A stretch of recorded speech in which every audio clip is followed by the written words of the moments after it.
Au sommaire de cette édition d'information, la pluie a encore fait des siennes et cette fois c'est à Chibonga, dans la province de la Nyanga, où toutes les voies sont inondées au point d'empêcher la circulation des populations et des véhicules. Dans ce journal, Juldas Biviga nous donnera plus de détails. La route facteur de développement, nous parlerons du lancement officiel des travaux de la route Alanga-Aboumi, une aubaine pour les populations de la commune d'Abouni, lesquelles ont remercié les autorités pour cette attention à leur égard. Et puis, dans le focus de ce soir, la rédaction de Gabon Première fait le point sur la procédure judiciaire à suivre en cas d'infraction à la loi.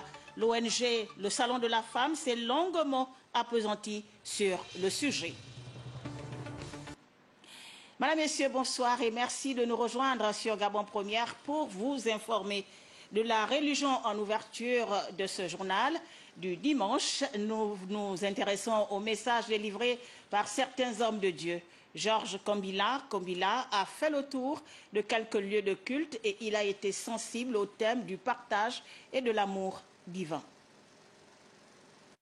Ils sont venus en grand nombre ici à l'église Éphèse du Gabon pour écouter avec attention le message du révérend pasteur Joël Kassoula, lequel a axé son culte sur le partage. Dans le livre de Matthieu au chapitre 10 verset 42, il a dit dans sa parole que celui qui donne un verre d'eau à un plus petit, en considérant que c'est une personne qui représente mon royaume, c'est à moi qu'il aurait donné cela.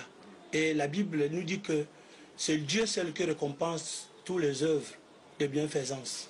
Voilà pourquoi nous, en tant qu'évangélistes, nous sommes tous rattachés à ce message, parce qu'il a dit, allez de partout dans le monde entier, annoncer la bonne nouvelle.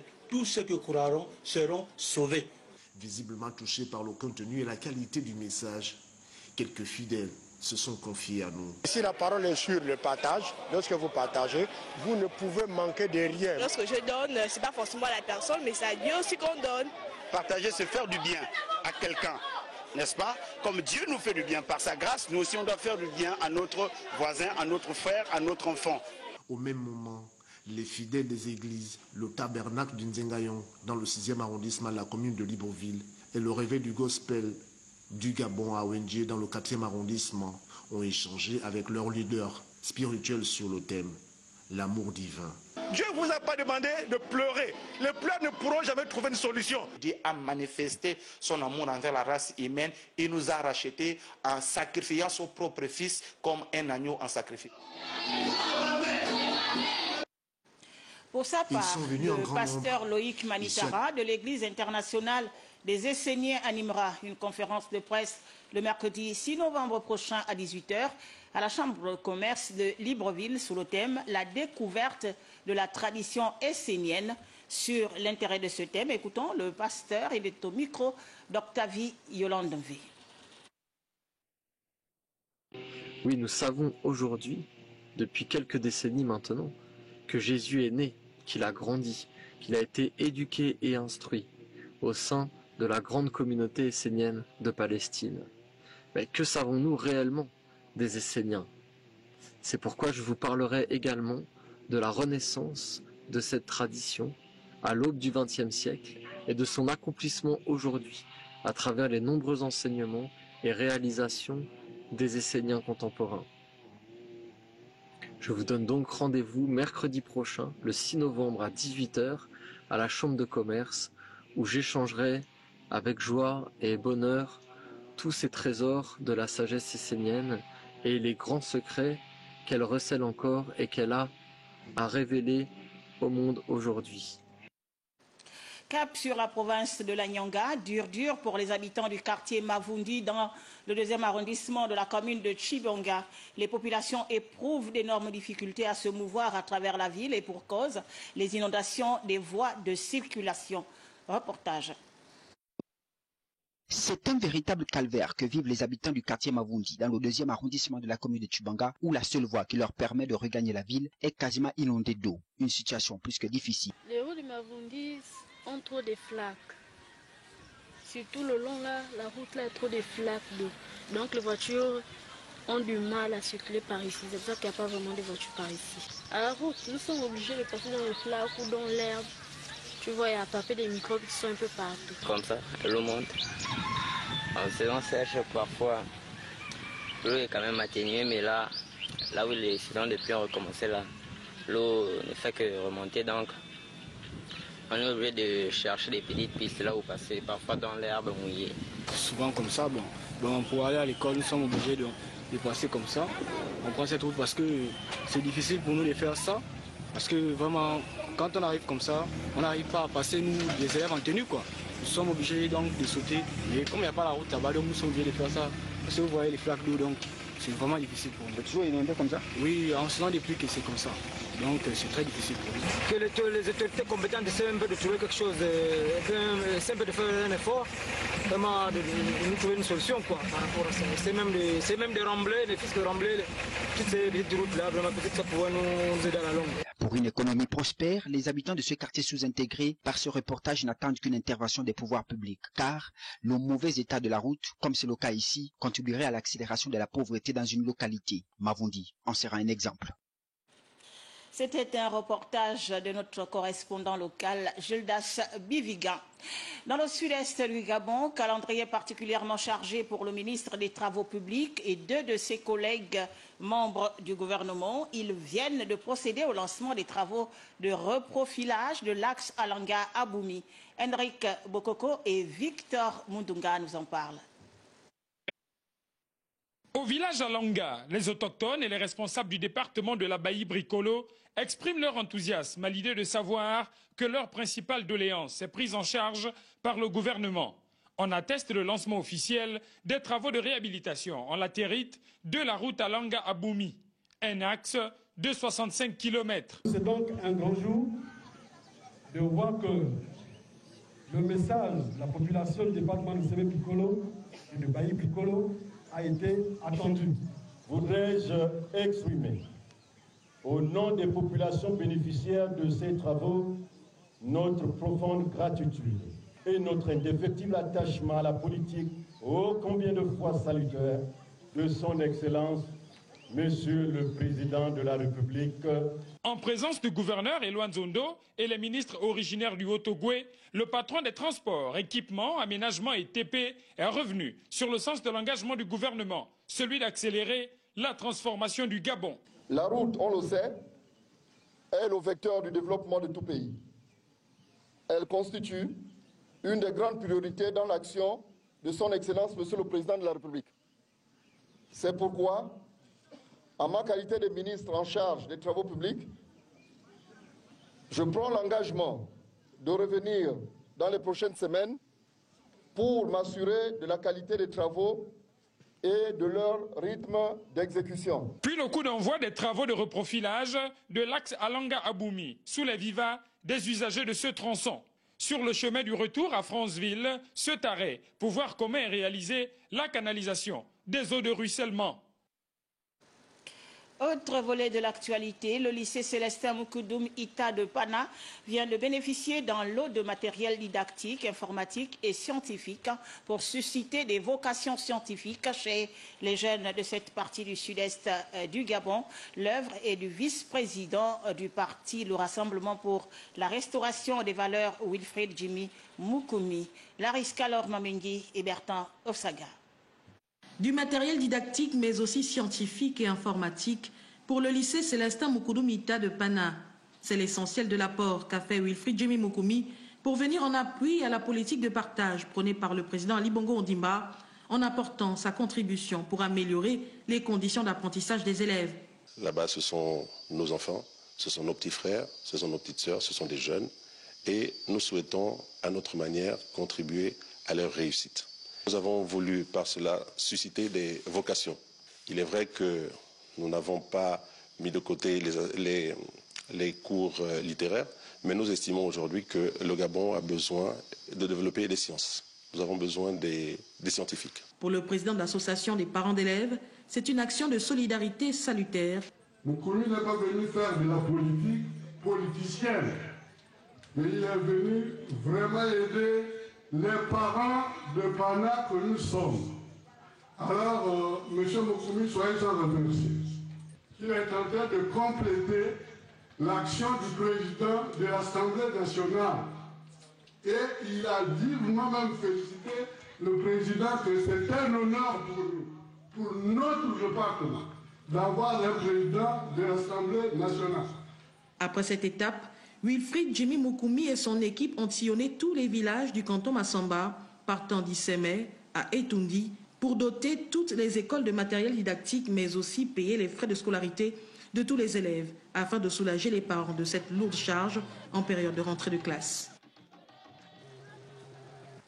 Des kits scolaires pour les élèves du canton Bokoué, département du Komo-Kango, le don du directeur de cabinet du président de la République, Brice Lacroix-Chalenga, a été transmis aux bénéficiaires par les cadres de la localité. Témoins de l'événement, Paulin Chiaki et Cédric Zengdo.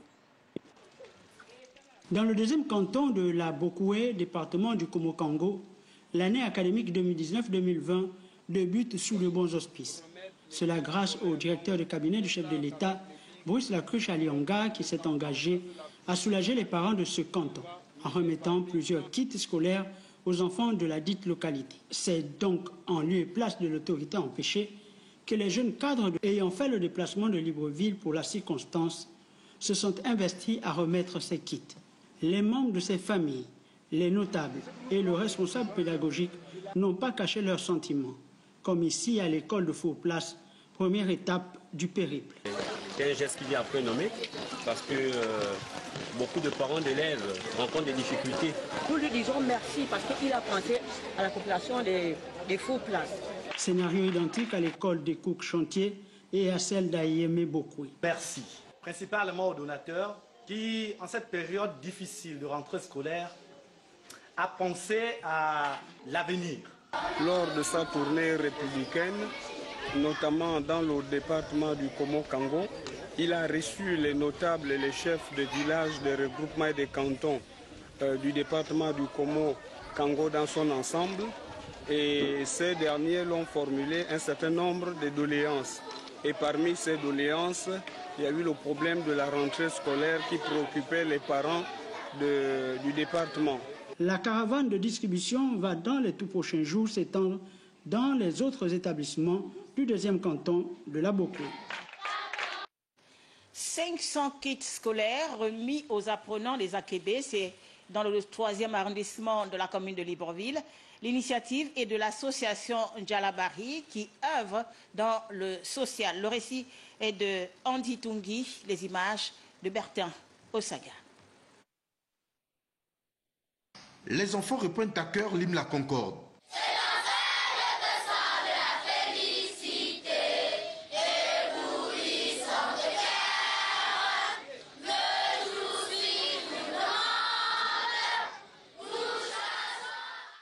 Merci. Puis le président de l'association Djalabari procède à la distribution des kits scolaires aux enfants des familles économiquement faibles des Akébé au lieu dit 3615. Cette nouvelle plateforme accompagne l'État dans la définition des stratégies économiques et sociales dans l'optique d'apporter aux populations minimum vital en remettant sous le haut patronage de la première dame, Maman Sylvia Bongo Ndimba, les kits scolaires à 500 familles issues d'Akébé pour les aider à affronter les vicissitudes que nous impose ce moment particulier, à savoir la rentrée scolaire. Avec fière allure et aux côtés des notables du quartier, le président de Djalabari et ses membres, à travers ce geste social, souhaitent participer à l'épanouissement intellectuel des enfants des Akébé. L'association Djalabari demande aux heureux bénéficiaires des résultats satisfaisants pour le compte de cette année 2019-2020. Pour cela, Maman Sylvia Bongo, nous te disons merci. Diboti, Levelewe, Maloumbi, Akiba, que Dieu vous bénisse et que Dieu bénisse les Akébé. L'événement est placé sous le patronage de la première dame du Gabon, Sylvia Bongo Ndimba. Aussi, les donateurs ont-ils manifesté leur soutien au chef de l'État en témoigne de ces banderoles.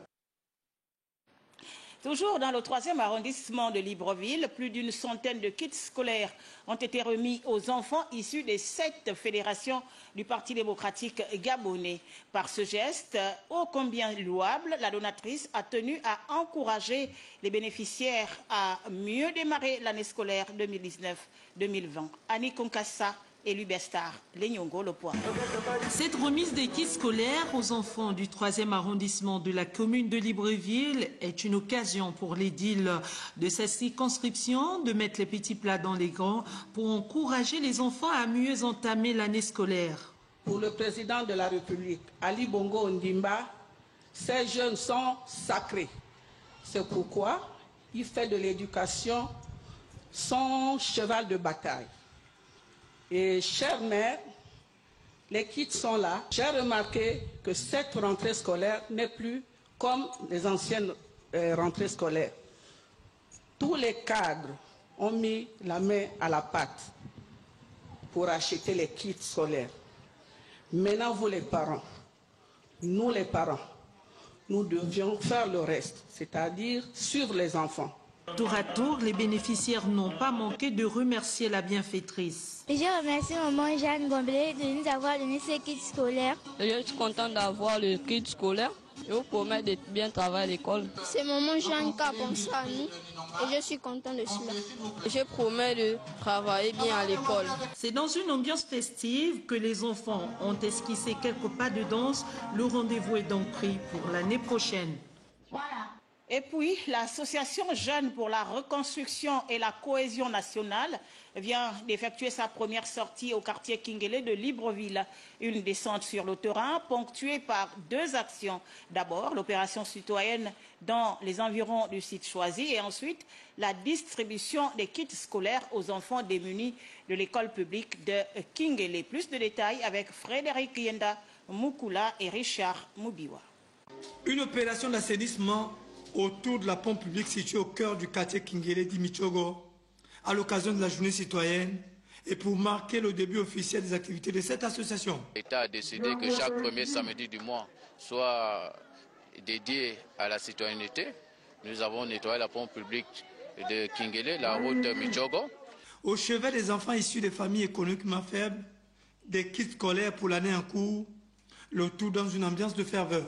C'était de venir en aide à nos petits frères, les plus démunis, afin de leur apporter des kits scolaires pour cette rentrée scolaire qui est difficile pour les parents. Donc c'est dans cette optique que la structure, avec l'ensemble des autres membres des autres arrondissements, nous sommes réunis cet après-midi pour offrir des kits scolaires à nos frères démunis. Les parents des élèves bénéficiaires n'ont pas manqué d'exprimer leur satisfaction. C'est vraiment un geste louable, quoi, parce que ce n'est pas donné à n'importe qui.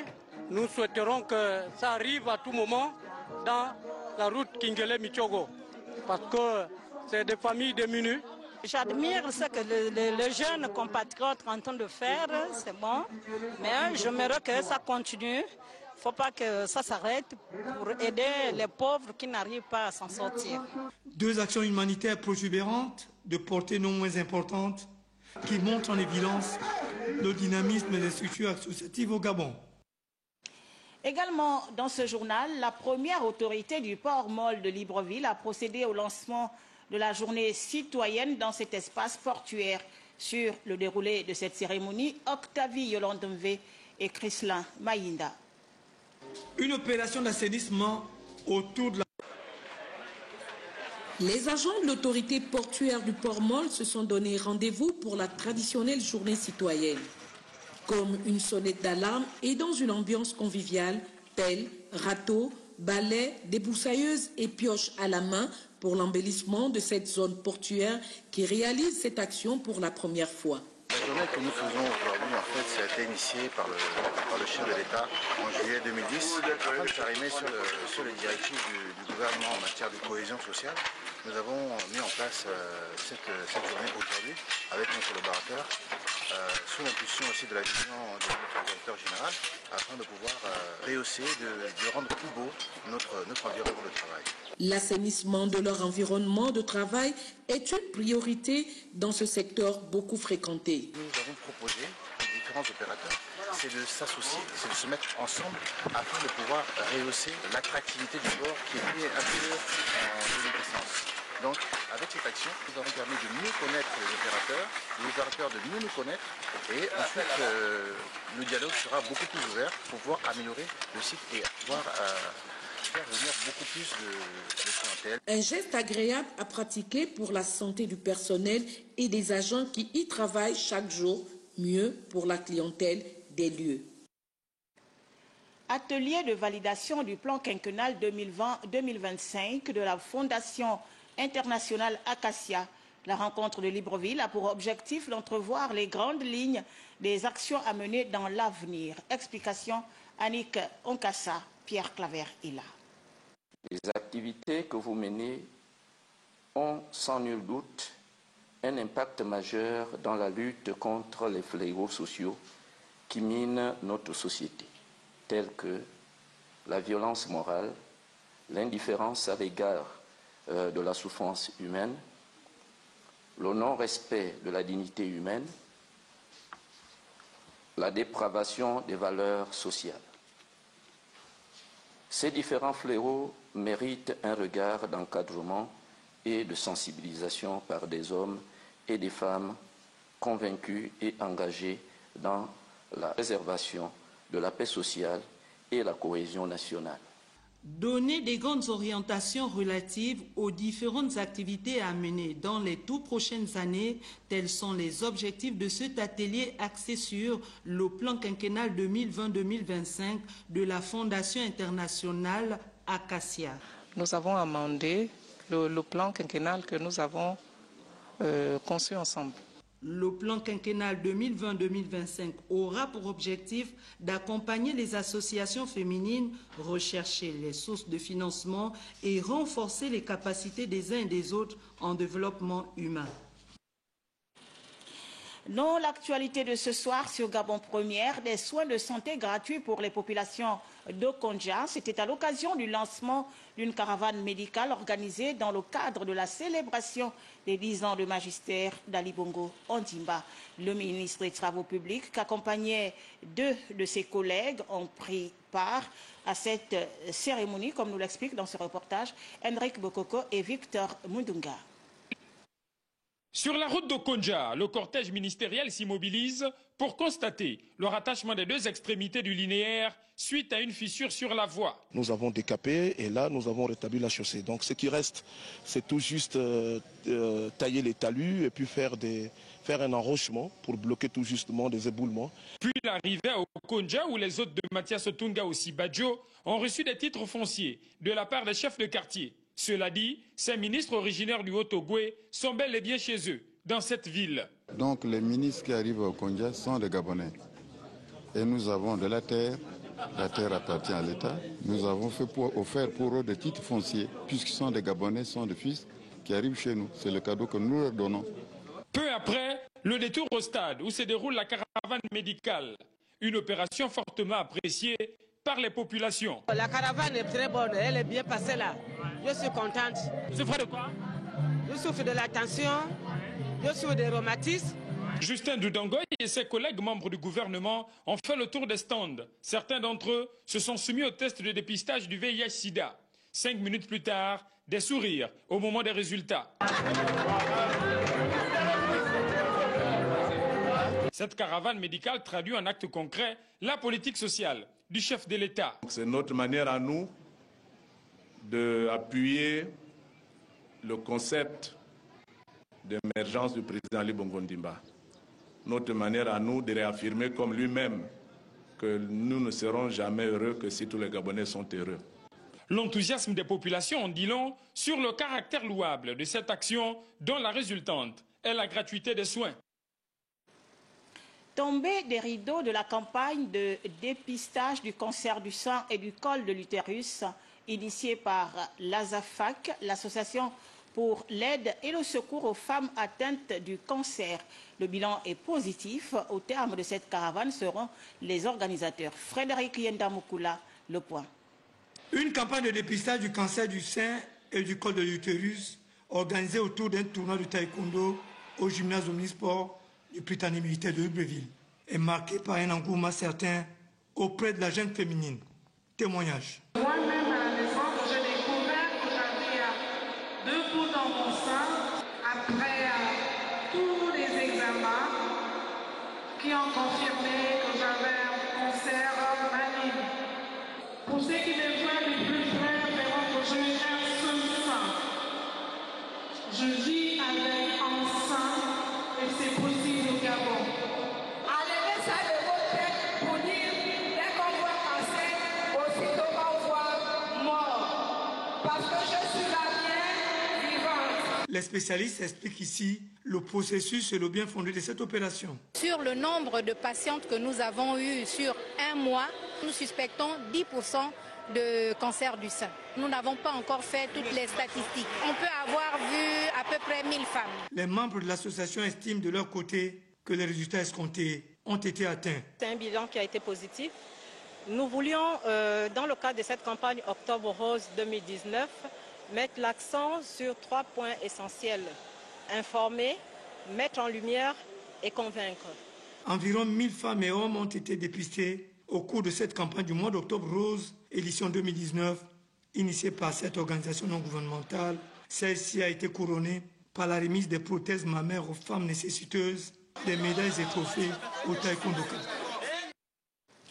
Octobre Rose s'est terminé pour cette année. La clôture de cette manifestation annuelle de lutte contre les cancers féminins a été marquée par toute une série d'activités organisées par l'association Yessi qui regroupe les épouses des policiers. Charles Obamondo et Meda Ringeng. Reportage. L'association Yessi a bouclé en beauté cette manifestation qui a duré tout le mois d'octobre et qui était consacrée à la lutte contre les cancers féminins. Au programme, toute une série d'activités, d'abord du sport pour oxygéner le corps, l'esprit et au final afficher une forme éblouissante.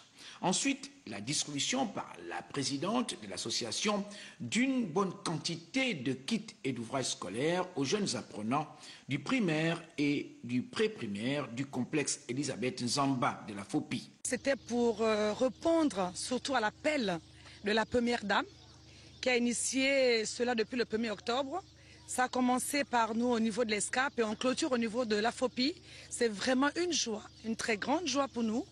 Et pour répondre toujours aux attentes de notre grande maman, nous sommes toutes là présentes et nous continuons dans cet même élan afin de montrer à maman que nous sommes derrière. La population gabonaise, les épouses surtout des policiers du Gabon sont tous derrière elle. On pouvait donc imaginer de toute évidence la réaction des bénéficiaires, lesquels ont exprimé leur joie par l'intermédiaire du surveillant général de l'établissement, agissant en lieu et place du directeur empêché. Ce don envers les élèves de notre établissement va nous permettre, d'un premier temps, de garnir notre bibliothèque et deuxièmement, les kits envers les élèves va soulager les parents.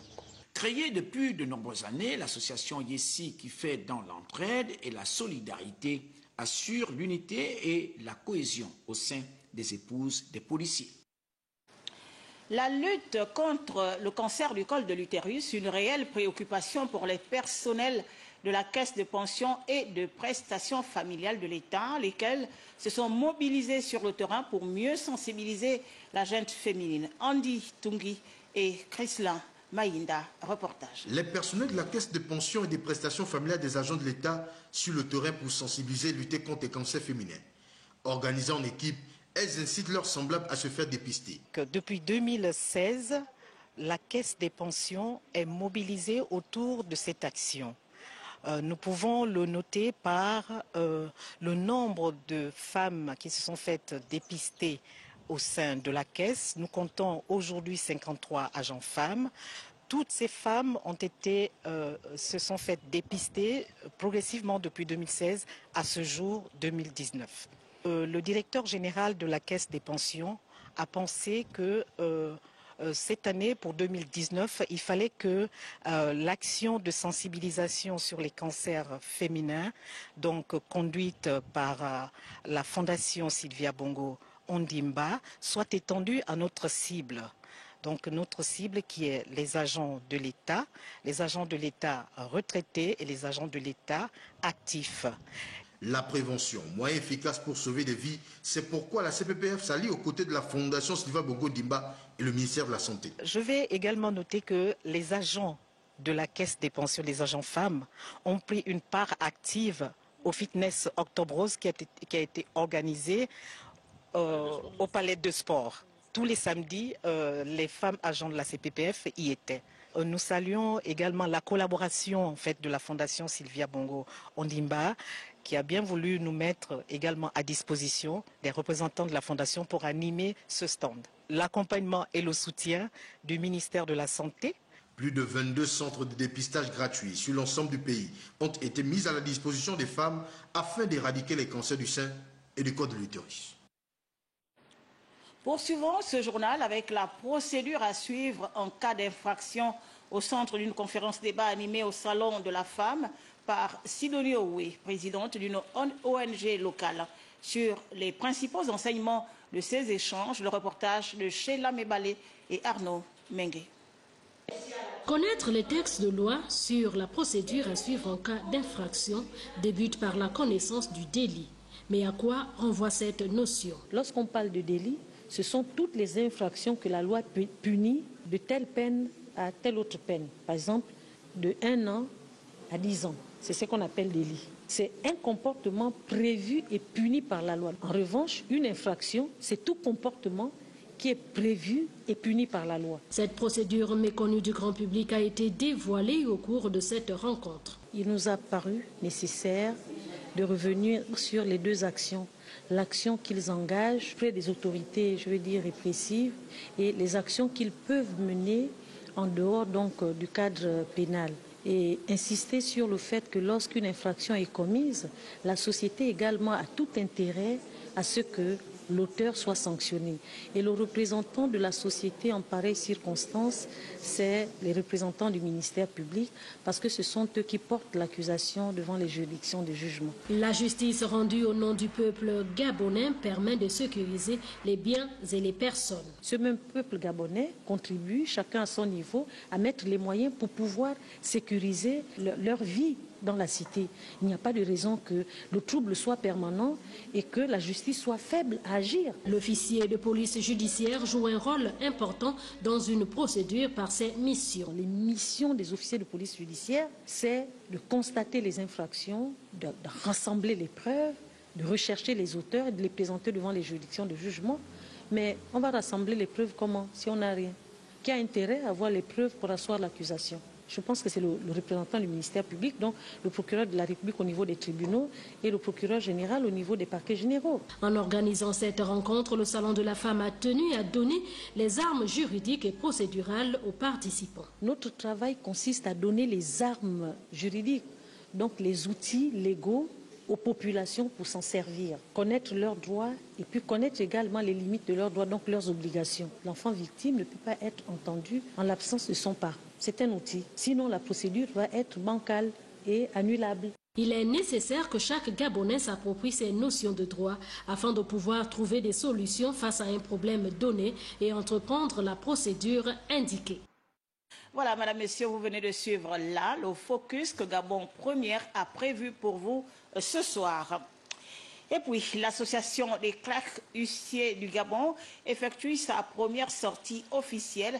C'était à la faveur d'une assemblée générale constitutive, rencontre ponctuée par l'adoption de ses statuts et règlements. Arnaud Mbabekung et Marlise Bengue, le point. L'événement est particulier. C'est la première fois au Gabon que le clerc d'huissier de justice se réunit en assemblée générale constitutive pour l'adoption des statuts et du règlement intérieur qui vont devoir organiser cette corporation muée en association. Il est question que cette association, non seulement va devoir permettre aux uns et aux autres de différents cabinets de se connaître, mais également, à côté de ces connaissances physiques, mais aussi il faudrait une connaissance scientifique. Le travail que nous faisons, il faut le dire, c'est un travail scientifique, un travail juridique, un travail complexe. Le bureau que nous créons aujourd'hui, que nous formons, dont nous représentons, travaille de connivence, par exemple avec les unités de police et de gendarmerie, le parquet de la République, la Chambre nationale des huissiers, et notre ministère de tutelle qui est le ministère de la Justice. Maillon essentiel dans le fonctionnement d'une étude du CIE, l'une des missions de l'Association nationale des clercs du CIE de justice du Gabon est d'aider les clercs postulants à devenir titulaires des charges et préparer le statut de ce dernier en lui évitant un fonctionnement qui semble se reposer en termes de partage sur les usages et conventions de collaboration. La mise en place de cette association viendrait donc appuyer la loi 11/70 du 17 décembre 1970 régissant ce corps de métier. Toutefois, l'organisation de la prestation de serment s'avère cruciale pour ces professionnels. On rappelle que la dernière prestation de serment s'est tenue en 2010. 18 bougies pour l'ONG ACAD Gabon. Occasion pour le président Édouard-Henri Ekogandong de dresser un bilan d'activité et de procéder à l'installation de nouvelles commissions. Objectif, mieux affronter les défis à venir. Charles Obamondo, Médard Engenga. 18 ans, c'est beaucoup, mais c'est peu. Au regard de l'étendue des missions et de la finalité des objectifs à atteindre, l'ONG ACAD Gabon, qui soufflait sur sa 18e bougie, a profité de la circonstance pour marquer un temps d'arrêt, fixer le regard sur le rétroviseur afin de dresser un bilan global des activités. Un travail colossal apprécié à sa juste valeur par le patron de cette ONG. En produisant tour à tour le carnet de présomption d'identité pour les enfants apatrides, le livret des biens communs pour protéger les femmes qui vivent en union, quelle que soit la nature, contre les spoliations. Et tout récemment, la phase du mariage mixte, c'est pour les femmes expatriées qui sont mariées avec des Gabonais. Les droits de l'homme, avec en priorité la problématique liée à la protection de l'enfance, les projets en termes de perspectives s'annoncent encore plus passionnants. Une nouvelle ère va voir le jour, celle de nouveaux défis, surtout allant dans la perspective de contribuer aux côtés du gouvernement et des institutions de la République dans la mise en œuvre des politiques publiques en matière de développement et de respect des droits de l'enfant. C'est pour cette raison et bien d'autres que le président a mis en place de nouvelles commissions et procédé à l'installation des différents responsables. Dans ce journal, double cérémonie de commandement à la gendarmerie nationale. D'abord, celle relative à la direction générale des écoles, ensuite celle de l'école de gendarmerie. Ces deux structures ont désormais des nouveaux responsables. Ils ont été installés officiellement dans leurs fonctions par le général de brigade Malékou Leclerc-Paul, représentant le commandant en chef de la gendarmerie nationale empêché, Patricia Lidimouele et Hervé Zigué. Le point. Première cérémonie, le colonel Corneille Didienga Ibinga, directeur général des écoles sortantes, passe le témoin au colonel Norbert Madjoupa, directeur général des écoles entrants. Le deuxième temps fort, marqué par la passation de commandement à la tête de l'école nationale de la gendarmerie d'Ovendo.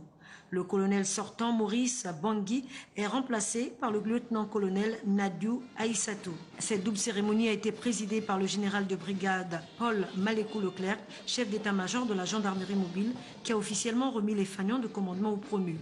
Félicités et encouragés, les nouveaux responsables sont des officiers supérieurs valeureux au parcours élogieux. Colonel Madjoupa, prenez votre commandement.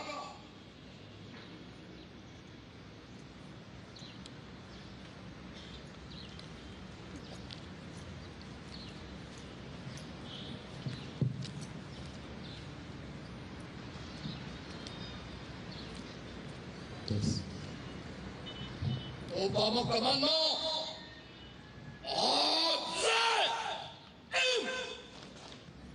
L'ensemble à mon commandement. Reposez. Récipiendaires de nombreuses distinctions et décorations, les promus ne sont pas des inconnus et ont déjà occupé d'autres postes de responsabilité. C'est donc dans la pure tradition militaire que l'événement a été organisé, lequel événement s'est d'ailleurs achevé par une parade.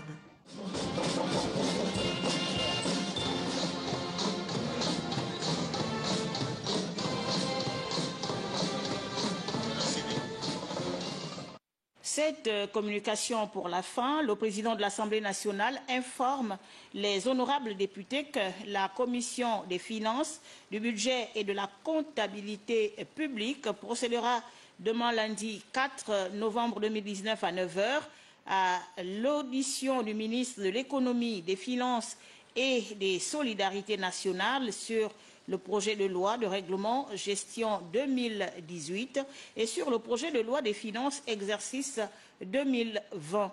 À cet effet, la présence des députés membres de la dite commission est vivement souhaitée. Voilà, Madame, Messieurs, qui vient mettre un terme à cette édition d'information. Merci de nous avoir suivis. Prochain rendez-vous avec l'actualité, 23 h. Demain, retrouvez Yves Ghislain Mitouba. Au revoir.